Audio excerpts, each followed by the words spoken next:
Imagine trying to drive a car blindfolded. That's what trading stocks without indicators is like. You're guessing where the road is, hoping you don't crash. Well, my friends, today we are removing that blindfold and giving you the GPS of stock trading. Key trading indicators and metrics that tell you exactly when to hit the gas and when to slam the brakes. Let's go. How's it going, everyone? It's James Santiago, Learn Wealthy. Today we're going to talk about key trading indicators and metrics.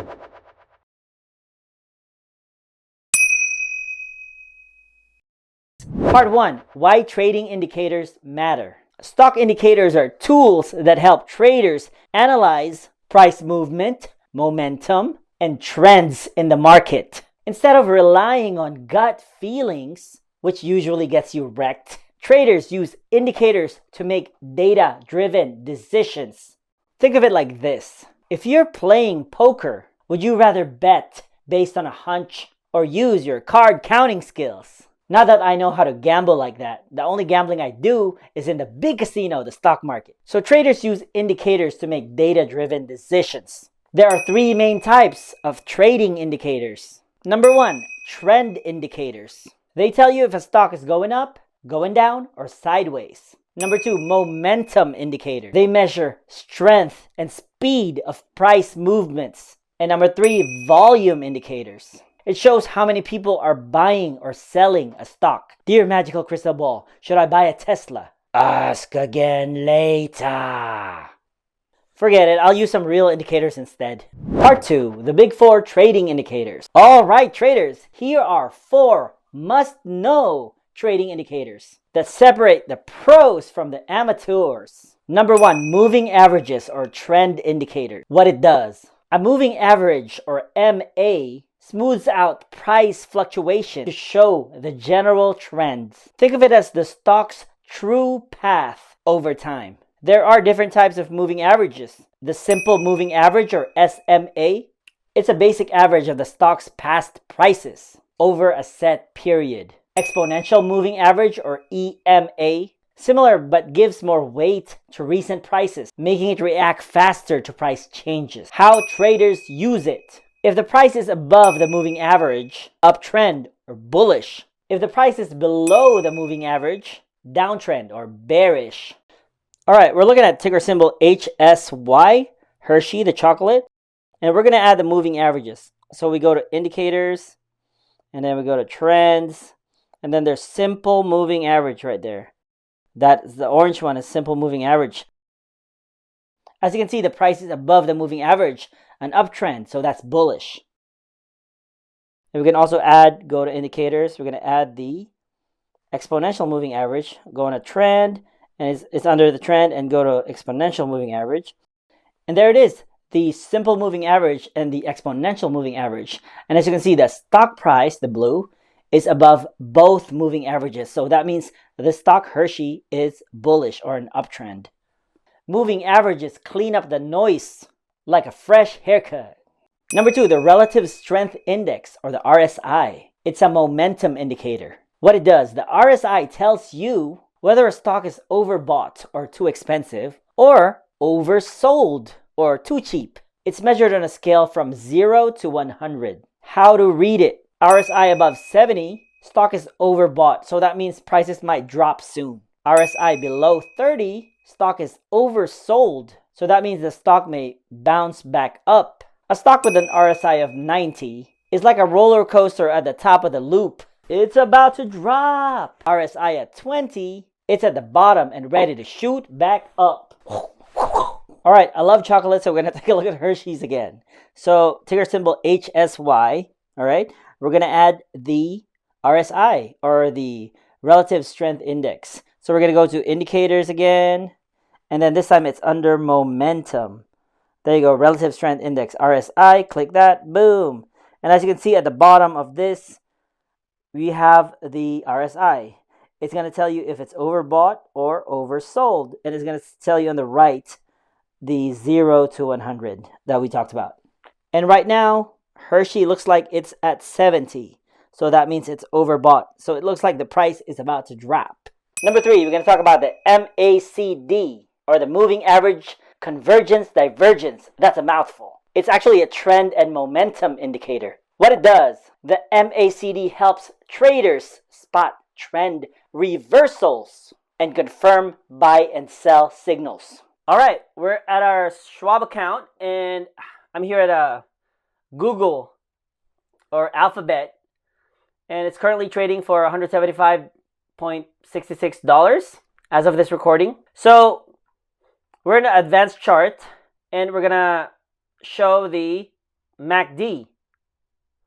You go to you go to indicators, go to momentum, and then go to MACD, moving average, convergence, divergence. And then it's going to come out at the bottom. So the moving average, convergence, divergence, the MACD, is one of the most powerful indicators traders use to spot trend changes and momentum shifts in the stock market. But to use it effectively, you need to understand the 4 key components. The zero line, this line in the middle at 0. The MACD line, the blue line. And then we have the signal line. Signal line is the orangey yellowish line. And the histogram is this red and green thing that goes up and down around the 0 line. Let's break them down one by one and then explain how they all work to generate buy and sell signals. So number 1, we got the 0 line. The 0 line is the middle ground of the MACD, of the MACD. It helps traders see bullish versus bearish momentum at a glance. So you can see bullish, bearish, bullish, bearish. If the MACD line is above, if the MACD, the blue, is above the 0 line, it suggests an uptrend. If the MACD line is below the 0 line, it suggests a downtrend. So above the 0 line, buyers are in control, and below the 0 line, sellers are in control. Next, we're going to talk about the MACD line. The MACD line is the heart of this indicator. That's blue line. It's calculated by subtracting 2 moving averages. It's a 12-day EMA, or exponential moving averages, minus 26-day exponential moving average. 12-day EMA minus 26-day EMA. So 12, 26. This shows the difference between short-term and long-term price momentum. So if the MACD line, that's the blue line, rises above the 0 line, it signals bullish, like I said. And if it goes below the 0 line, it's bearish. So rule of thumb, MACD rising, trend is getting stronger. MACD is going down, trend is losing strength. And then let's talk about the signal line. The yellow line, or the orange, whatever you call it. The signal line is a 9-day EMA, or exponential moving averages. It's a 9-day EMA of the MACD line. So when the MACD line crosses the blue, we're going to talk about the blue first. When the MACD line crosses above that yellow line right here, it's bullish. And when they intersect again, when the MACD crosses below the yellow line, it's bearish. So the MACD crosses above the signal line, potential buying. And MACD crosses below the signal line, it's a selling. It's a potential sell. So, and then we're going to talk about the histogram. The histogram shows the difference between the MACD and the signal line, like they're spread, all right? The space between them. It's displayed by bars that grow or shrink, these green or red bars. So when the histogram bars are growing bigger, momentum is increasing. And when the histogram bars are shrinking, here, momentum is fading. And when the histogram flips from positive to negative, it suggests a trend reversal. So notice that whenever the histogram flips from positive to negative or negative to positive, the MACD line and signal line also flips. rule of thumb, big positive histogram, strong uptrend, big negative histogram, strong downtrend. Histogram shrinking, momentum is slowing, watch out for possible reversal. How all the MACD or the MACD components work together. Let's put it all together. The best time to buy is when the MACD line, the blue line, crosses above the signal line.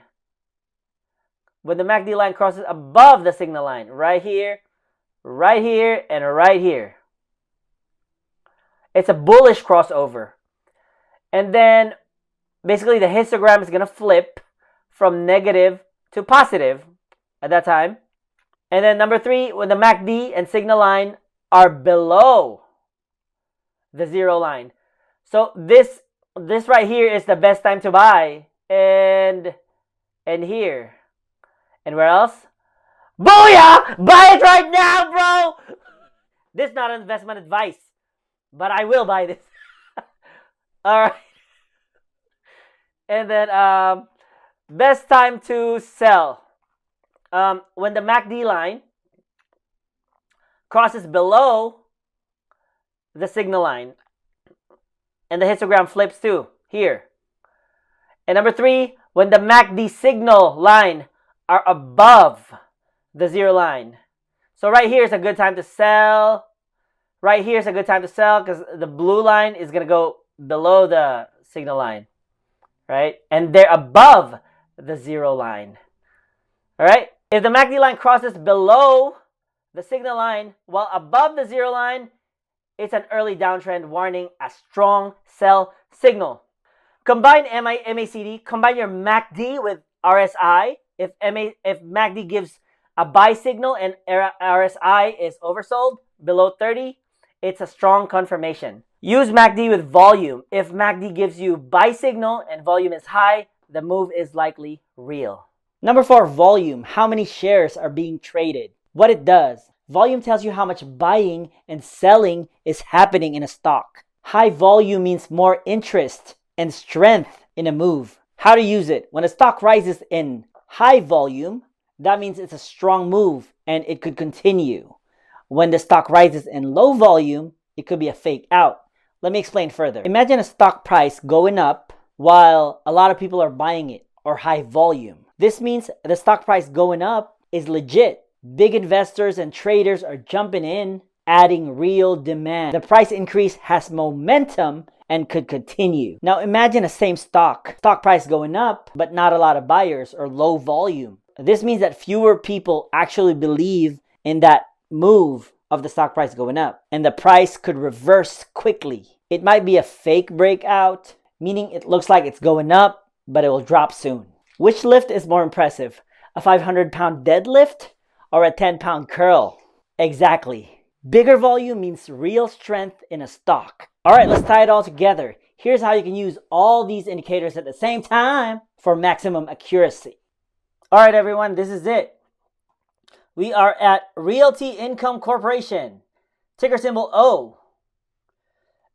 It's a dividend stock. It's a REIT, R-E-I-T. The stock price right now, it's a Sunday, $58.46. So I already added all these things, the moving averages, the momentums, and the volume. So let's go over them. We're going to start with the moving averages. We got the SMA, the simple moving average, and the EMA. As you can see, at the end of this chart, the SMA is 56.15 and the EMA is 56.5. And the stock price right now is 58.48. So since the stock price is above the EMA and SMA, this confirms a bullish trend. The fact that the EMA is also above the SMA suggests momentum is accelerating upwards. As you can see, the blue line is above the orange line. Next, we're going to go to RSI, the Relative Strength Index. And as you can see, at the end of this chart, you got 66.5 of RSI, which is approaching overbought levels of 70 and up.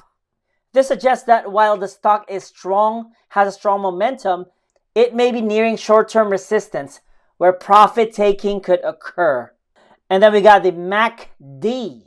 We're not talking about McDonald's.